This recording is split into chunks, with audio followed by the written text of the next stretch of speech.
Today, City Council plans to vote on a high-profile police settlement.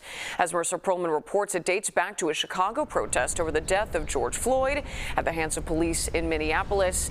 And a huge change for city businesses that sell real fur. A lot going on, Marissa. Yeah, that's right. It's going to be a busy day here at City Hall. Yeah, this bill would basically stop you from being able to buy a new fur coat here in the city limits. It would target 6 different furriers across the city of Chicago. Now, if it passes, the businesses would have about a year to make a change and would only be able to sell faux fur. Just last week, if you remember, the ordinance passed the council's License and Consumer Protection Committee. Now, the bill does not include leather, secondhand fur, or clothes made for religious reasons. Supporters of the bill say the way that animals are trapped, bred, and killed for their pelts leads to suffering and public health risks. But clergy members and community leaders, including several aldermen who opposed the bill, rallied alongside furriers today. Now, they say their proposal would shut down several local businesses, including Island Furs. This is a Black-owned business that has been on the South Side for nearly 30 years.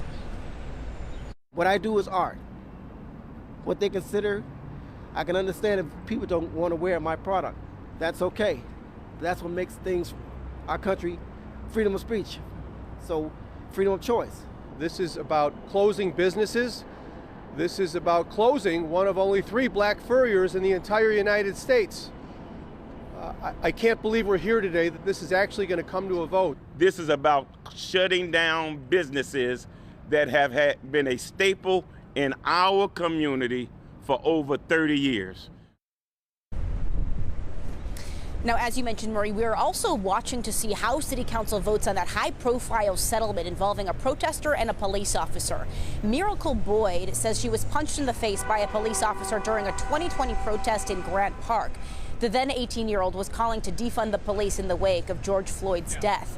She says a now former police officer, Nicholas Jovanovich, approached her at the time. Boyd says he hit her in the face, knocking out her tooth while demanding her phone.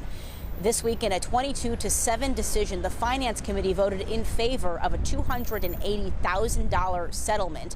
Now, no formal charges were ever brought against that former officer. The settlement is scheduled to go in front of a full City Council vote that's set to take place here any minute, right here at City Hall. We'll bring you the latest as soon as both of those votes come down. For now, we're live outside of City Hall. I'm Marissa Perlman, CBS News Chicago. Thank you, Marissa.